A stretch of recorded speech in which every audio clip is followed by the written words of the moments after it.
Our readings would point us to a common experience, and that is the experience of being opened, the experience of opening. But there is also a difference between the two scenarios. The first is being opened by force, while the second was being opened through the instruction of Jesus. In our first reading, we hear that the eyes of the man and the woman were opened once they have eaten from the tree that God forbade them. And after doing so, immediately they felt that shame and realized that they were naked. Usually when our eyes are opened, we get to learn insights. We get to learn new things. Kaya nga ho sa Tagalog, 'di ba, ang sinasabi natin, mulat yung mga mata natin. Namulat tayo sa katotohanan. Kasi kapag ganun yung karanasan natin, para bang may tinago, merong kinubli sa atin.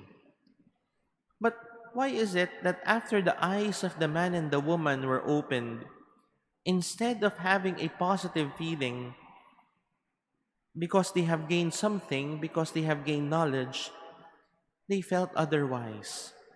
They felt that shame. Why? Because knowledge at the wrong time and with the wrong person can lead us to destruction. God forbade the man and the woman to eat from that particular tree because they were not ready. But the serpent tricked them to it. Wrong time, wrong person. Kaya nga, di ba ang estudyante kapag nag-aaral, may mga aralin na akma para sa edad at level nila. O kaya kapag may usapan ng mga matatanda, hindi ho natin basta-basta pinapasama ang mga bata dahil alam natin na hindi pa sila handa sa mga ganong usapan. We teach people in their appropriate age. We teach in the appropriate time and with the appropriate instructor. Kaya nga, kung babalikan ho natin yung eksena, ang sabi sa atin, yung ahas yung pinakatuso sa lahat ng mga hayop, sa lahat ng mga nilikha. Tuso, hindi matalino. Kaya hindi niya rin alam yung mga nilikha ng Diyos sa paligid niya. The serpent was cunning, but it was not wise and intelligent enough to understand what God has created. He may be right that the eyes of the man and woman will be opened, but he did not show them the consequences of their actions. Our gospel would give us a different scenario. The one that was opened was a deaf-mute man. He was not able to hear, and he had a speech impediment. His ears was opened, and his tongue was loosened.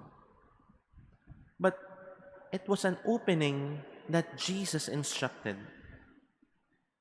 And there lies the big difference in contrast from our first reading. Dun sa unang pagbasa, pinilit yung pagkakamulat. Samantalang din sa ating ebanghelyo, si Jesus ang nagmulat. Si Jesus ang nagbukas. It is Jesus who said, "Be open." It is Jesus who opened the ears. It is Jesus who loosened the tongue of the man.